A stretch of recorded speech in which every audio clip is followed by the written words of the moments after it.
السلام علیکم ورحمۃ اللہ تعالی وبرکاتہ۔ دوستان محترم، اس وقت میں جبل پور میں ہوں، جیسا کہ میں نے عرض کیا تھا، پوسٹر وغیرہ بھی بھیجا تھا اور آپ حضرات میں اکثر لوگوں کو پتہ بھی ہے۔ اور آج انشاءاللہ الرحمن یہاں جبل پور کی سرزمین پر ایک عظیم الشان جلسے سے خطاب کرنا ہے۔ ذہن بنا کر آیا تھا، رد شیعت کا آنے کے بعد پتہ چلا کہ یہاں غیر مقلدیت کے جراثیم بہت تیزی کے ساتھ پھیل رہے ہیں۔ تو میں نے کہا میرے پیر کا آپریشن ہو نہ ہو، بعد میں ہو، آج غیر مقلدین کو طبیعت سے جو ہے نا ڈوز دیا جائے گا انشاءاللہ۔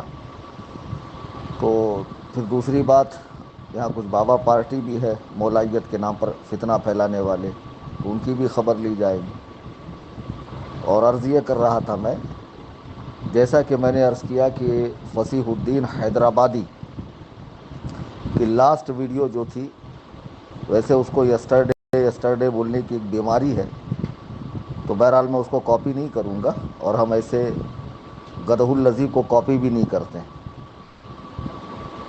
تو لاسٹ ویڈیو میں جو اس نے کہا تھا کہ میں آپ کی 15 تاریخ پر غور کر کے 2-4 دن پہلے بتا دوں گا، پھر اس کے بعد بدماشی یہ کی کہ میرے علاقے کے پولیس چوکی میں اس نے آن لائن کمپلین کی، جس کا میں نے جمعہ کے دن 10 منٹ کی آڈیو میں تذکرہ کیا، اور میں نے صاف کہا بھائی اس طرح کی احمقانہ حرکتوں سے دینی مسائل حل نہیں ہوتے، سامنے بیٹھ کر بات چیت کی جائے۔ تو اب اسے اپنی موت واقعی نظر آ رہی کہ کلیم حنفی بنا مناظرے کے مانے گا نہیں۔ اب کتنا بڑا احمق ہے یہ، اجہل ایک ہوتا جاہل، ایک ہوتا اجہل۔ تو یہ اجہل حیدرآباد سے بھاگا کہاں؟ صفی پور۔ جن کے دھرم میں قبر پہ جانا شرک، کھڑے ہونا اور وہاں دعائیں کرنی یا وہاں پہنچنا، یہ ساری چیزیں، اب تو یہ ماشاءاللہ باقاعدہ مزارات کا وزٹ کر رہا ہے۔ بھئی سیدھی بات تھی، میں نے کہا کہ تم نے ہمارے علاقے کے پولیس اسٹیشن میں کمپلین کی آن لائن، یہ چھچوری حرکت تم نے کیوں کی؟ اور تم نے یہ کیوں کہا کہ میں نے تمہیں چیلنج مناظرہ دیا، جبکہ چیلنج مناظرہ تمہارا تھا، اسے میں نے قبول کیا، اس لیٹر کے اندر قبول کا لفظ ہے۔ تو مجھے بلاؤ حیدرآباد یا ممبئی آؤ۔ تو بجائے اس پر بات کرنے کے وہ صفی پور گیا۔ تقریباً 2012 میں پاکستان گیا تھا، اور وہاں میں نے ایک تقریر کی تھی کراچی میں۔ پہلے میں ایک بات کا خلاصہ کر دوں، 10 سال کے عرصے سے میں اپنی تقریروں میں کرامات نہیں بیان کرتا۔ ایسا نہیں کہ میں کرامات کے حق ہونے پر شک کرتا ہوں، معاذ اللہ، میں اہل سنت و جماعت سے ہوں، اور اہل سنت کے ضروریات میں سے ہے کرامات اولیاء کا اقرار کرنا کہ کرامات اولیاء برحق ہیں۔ اور اس کے حوالے سے میں نے اوپر بھی ایک آڈیو ڈال دی ہے کچھ دن پہلے۔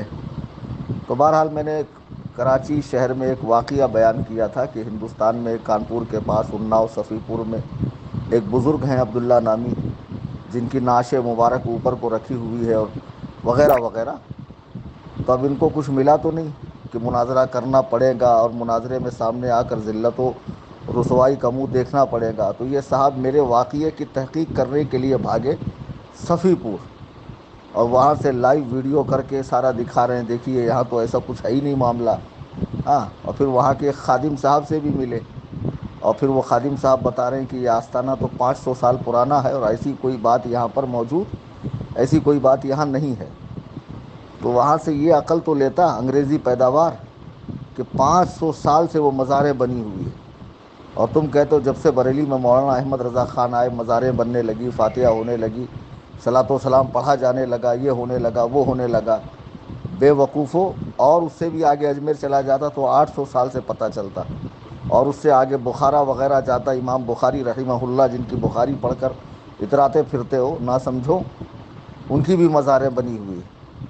تو بہرحال یہاں سے یہ تو پتہ چلا کہ ہم اہل سنت و جماعت امت کا سواد اعظم فرقہ ناجیہ، یہ نبی کریم صلی اللہ علیہ وسلم کے زمانے سے اب تک ہے، اور انشاءاللہ صبح قیامت تک ہمارا وجود رہے گا۔ اور یہ انگریزی دور کی پیداوار 150 سال پہلے جن کا کوئی عطا پتہ نہیں تھا۔ بہرحال یہ اس مزار پہ گیا، پھر وہاں جانے کے بعد کہا کہ اس واقعے کی تو کوئی حقیقت ہے ہی نہیں۔ تو میں کہہ رہا ہوں تمہیں کرامات کی تحقیق کرنے کا اگر شوق ہی چڑھا ہے تو ذرا اجمیر بھی چلے جاتے، انا ساگر پتہ کرتے غریب نواز نے کٹورے میں کیسے بھر لیا، تھوڑی زحمت اٹھا کر بغداد چلے جاتے کہ غوث پاک نے 12 سال پرانی بارات کیسے ڈوبی ہوئی نکالی. یعنی اب جب تو وہاں پراپر جائے گا، دیکھیں گا، اس کے بعد ہی تحقیق کے بعد ہی بات کرے گا. ارے بے وقوف، جو بات میں نے کہی ہے تو اس بات کو میں نے کہیں سنا بھی تو ہو سکتا ہے، اور میرا یہ کہنا کہ میں نے حاضری دی اور پسینے کو جاتے دیکھا اور ان سے سوال کیا، یہ بطریق منام بھی تو ہو سکتا ہے، عالم رویا کی بات بھی تو ہو سکتی ہے. تو یہ ساری باتیں تو مناظرے میں تو مجھ سے پوچھنا کہ آپ نے یہ واقعہ کہا اور وہ بات وہاں ہے نہیں. مناظرے میں آنا. تو نے مجھ پہ الزام شرک لگایا، الزام کفر لگایا، الزام بدعات لگایا. ویسے اس کا عین بہت گاڑھا نکلتا ہے. میں ابھی میرے کچھ احباب یہاں بیٹھے تھے، علماء حضرات جبل پور میں، اور اب بھی بیٹھے ہوئے کمرے میں 10-15 لوگ بیٹھے ہوئے. تو میں نے کہا کہ وہابی دیوبندی سب سے پہلے اپنی زبان کی نوک و پلک کو حروف پر صحیح کرتے ہیں، مخارج کی ادائیگی میں بڑی رعایت کرتے ہیں، باقی اندر سے پورے کورے ہیں. سمجھے؟ تو بہرحال بدعات و خرافات کے حوالے سے میں عرض کر رہا تھا کہ یہ صاحب نے جو بےہودگیاں کی ہیں وہاں جانے کے بعد، تو مناظرے میں بیٹھو اور مناظرے میں بیٹھنے کے بعد مجھ سے پوچھو کہ آپ نے جو یہ بات کہی ہے اس کا کیا ثبوت ہے. میں بھی تم سے پوچھوں گا، تم نے میری طرف جو بدعات و خرافات اور الزام شرک کی تہمت لگائی ہے، اور اسی طرح میرے پورے مسلک حقہ کو فرقہ ضالہ کہا ہے، گمراہ فرقہ کہا ہے، اور میرے تعلق سے کہا کہ بہرائچ کے نام پر آپ اپنے گھر کا راشن بھر رہے ہیں، تو یہ سب بھی میں مناظرے میں پوچھوں گا. میں نے ابھی پوچھا کہ اس کا پروف دے مجھے ویڈیو میں آ کے. نہیں، یہ سب مناظرے میں پوچھنے کی بات ہے. مناظرہ کب ہونا یہ بتاؤ. اور اب آپ دیکھیں کہ جب یہ حیدرآباد میں بیٹھ کر ممبئی میں آن لائن کمپلین کر سکتا ہے، تو اس شخص کی دعوت پہ حیدرآباد جانا ٹھیک ہے میرے لیے؟ میں تو وہاں کی زبان بھی نہیں جانتا تیلگو. یہ وہیں کا باشندہ ہے. پتہ نہیں وہاں کے حکام کو، پولیس افسران کو یہ کیا پٹی پڑھا دے اور میرے لیے کیا مشکلیں آ جائے. تو اب میں اس کو کہتا ہوں، جب بھی تیرا مناظرے کا دل کرے ممبئی آ جانا، کبھی بھی، لیکن آنے سے 2-3 دن پہلے مجھے بتانا. میری کتنی بھی مصروفیت رہیں گی، حتیٰ کہ میرے ریڑھ کی ہڈی کا اگر آپریشن بھی ہوگا تو میں اسے کینسل کر دوں گا، لیکن تجھ سے مناظرہ ضرور کروں گا. یہ لمبی لمبی ویڈیوز اور آڈیوز اور یہاں وہاں جانا، یہ ساری باتیں مناظرے میں ہونے کی ہیں. کہ آپ نے تقریر میں یہ بات کہی اور اس کا کوئی وجود نہیں ہے. اگر یہ بات خلاف واقعہ رہی تو زیادہ سے زیادہ شرع شریف کے اصول کے مطابق میں اپنی بات سے رجوع کر لوں گا. لیکن جو باتیں تو نے میرے حوالے سے کہی ہے اور یقین کے ساتھ کہی ہے، اس کا کیا؟ اور جو مجھے چیلنج مناظرہ دیا ہے حیدرآباد سے آنے کے بعد 2 دن کے بعد، اس کا کیا؟ تو یہ آڈیو بازی اور ویڈیو بازی بند کرو، اور اس کے بعد تم یہ بتاؤ کہ ممبئی کب آ رہے ہو. جب بھی تم ممبئی آنا چاہو، تمہاری فرصت کے حساب سے. مناظرے میں زور زبردستی نہیں ہوتی کہ کل ہی آؤ. حالانکہ کل میں ممبئی پہنچ رہا ہوں صبح، لیکن میں یہ نہیں کہتا کہ تم کل ہی آؤ. ہر انسان کو کام لگے ہوتے ہیں، سب کے ساتھ مصروفیت ہوتی ہے، کسی پر جبر نہیں کیا جا سکتا. تم اپنی فرصت سے جب بھی ممبئی آنا چاہو 2-3 دن پہلے بتا دینا. یہ فقیر حاضر ہے تم سے مناظرے کے لیے. یہ مناظرے سے فرار نہیں ہے، یہ مناظرے کے اصول اور آداب اور تقاضے کے تحت میں بات کر رہا ہوں، اور اس کو ہر صاحب فہم و ذکا پڑھا لکھا انسان سمجھے گا کہ جو بات میں کر رہا ہوں وہ اصولی بات ہے.